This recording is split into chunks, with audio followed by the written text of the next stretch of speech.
Hey everybody, this is Melissa Clouthier, the Right Doctor, and I'm actually in person, and who you're looking at is the great PJ O'Rourke, and we are here in Houston for a Cato Institute luncheon later today, and I'll be talking to PJ about his latest book, which you guys should all go out and get because it's just really an excellent read. It's called Don't Vote. It just encourages the bastards, and I have to kind of agree. And so we're going to talk today about what PJ wrote in his latest work. Welcome, and thank you very much for joining me today.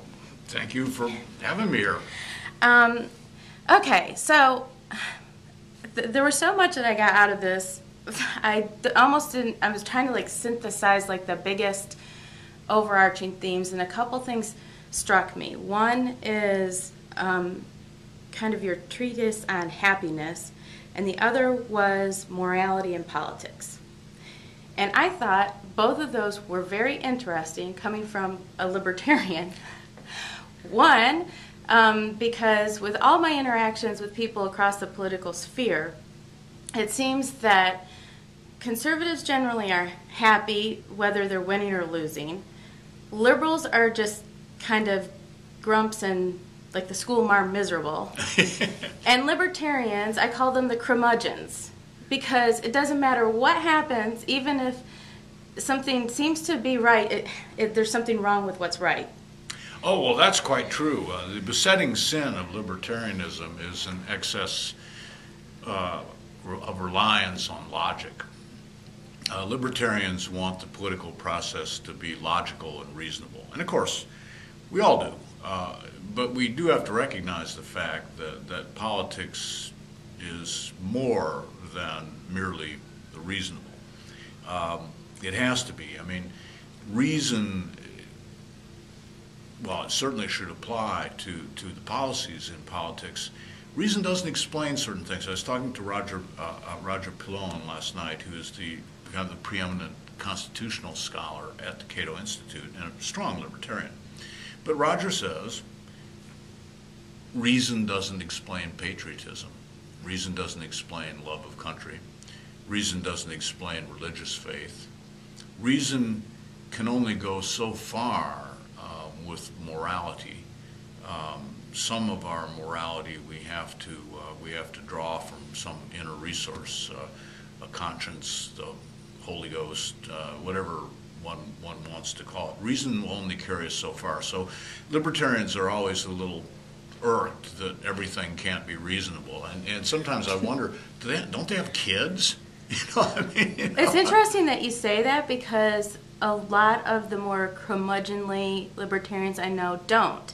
And I do think that seems to be a part of a kind of, I don't know, children kind of force you back into the pragmatic. They do, and you can only, especially when children are very small, and really even until they're 30, you can only reason with 26. Them so much. 26. That's 26 is when they reach the age of reason. Well, I mean, you know, for instance, the Catholic Church tells us that the child under 7 has not reached the age of reason, right. And I think that I actually think that the Church was being a little optimistic about that. I would say they reach the age of reason around 7 and then lose it again around 12 and don't get it back until sometime in the 20s. And so reason doesn't answer all of our problems. Conservatives are usually pretty happy because conservatives accept the world the way the world is, and of course that's one of the secrets to happiness. And liberals are unhappy because they want this to be a different world than it is. They want all humans to be good at heart, and that they seek a kind of perfection that's bound to drive them crazy. And be disappointing, because people are people. And so then, and if you look at like foreign policy, for example, President Obama seems to be consistently kind of disappointed. That's the lecturing tone with everybody, you know. Yes, I mean, he's disappointed that the Koreans don't come to the negotiating table. But why should they? What do the North Koreans have that makes them of any importance whatsoever? I mean, they would be an utter backwater of no one would have any interest in them whatsoever if they didn't have that bomb. Why on earth would they give up that bomb? I think the same could be said for Iran. Iran would still be a place of interest even without the bomb, but they make themselves a lot more interesting and make themselves much bigger players on the global. So why would President Obama expect these people to in any way talk honestly about giving up the only advantage that they see themselves as having? Yeah. Well, you know, in the book that the conservatives kind of wasted their opportunity as well, and didn't actually hold to conservative principles at all. One of the most interesting things that you wrote, I'm going to find it here, I think it's on page 250. Yeah. Politics shouldn't be the first resort is a fundamental principle of conservatism. Therefore, another fundamental principle of conservatism is issues that are mostly social shouldn't be turned into issues that are completely political. Yes, I am personally a social conservative, but I am not in favor of pressing too much of this into law, simply because I think one of the, if one were looking for an overarching sort of message in this book, it would be that the scope, size and scope of politics, certainly the expense of politics too, is simply grown too large. Politics is only a small part of life, and we have let it become a very large part of our lives until every issue you can think of seems to be being settled by some sort of political means, whether it's smoking or whether it's carrots in kids' school lunch. It all seems to come under the purview of politics. I don't want conservatives to make the same mistake. There are certain things that we social conservatives desire, but abortion is not going to go away until people understand that it's wrong. Merely making it illegal or legally more difficult isn't fully the answer. There's also the fact that no matter how strongly one feels about an issue like abortion or euthanasia for that matter, you always have to recognize that the law must be logical and absolute in a way that life is not. The law is going to have to make certain arbitrary decisions about when is a person alive and when is a person dead. Mm-hmm. That is to say, when does a person have the rights and protections of citizenship and when do they not?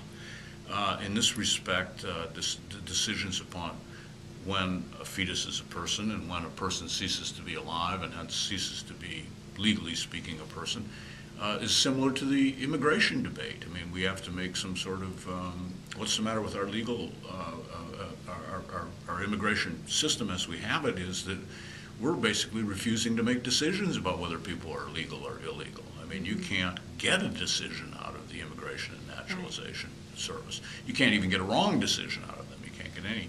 The law must be absolute in certain ways, in a way that life isn't. And therefore, social conservatives who are concentrating on things that are primarily moral, primarily personal, have got to be very careful about using the law as an instrument to gain their ends.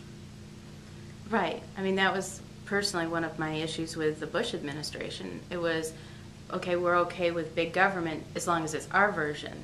Yes, and big government is bad in of itself, whether it's the big government I would approve of or the big government that Barney Frank would approve of. It's a bad thing in of itself because it deprives people of freedom and responsibility. And we don't want to, we certainly don't want a big government that's wrong, but we don't even want a big government that's right. Right. You talked about, that reminds me of earlier in the book, talking about like the freedom to fail.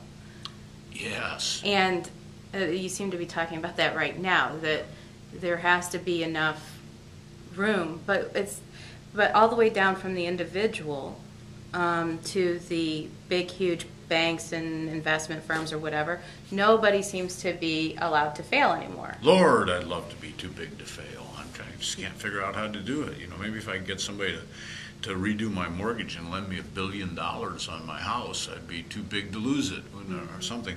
The genius of capitalism is not its success. We all know that capitalism is very successful and it brings prosperity to people in a way that socialism does not.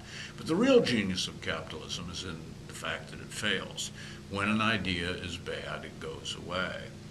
When a political idea is bad, it tends to get bigger and bigger. The way to solve public education in the United States, perfect example, it's not doing very well. Very few people, with the exception of a few parents in a few of the richest suburbs in America, very few people are satisfied with the public education system that their kids are involved in. And what is the answer? What is the government answer to this? Throw more money at it, make it bigger, make it more powerful.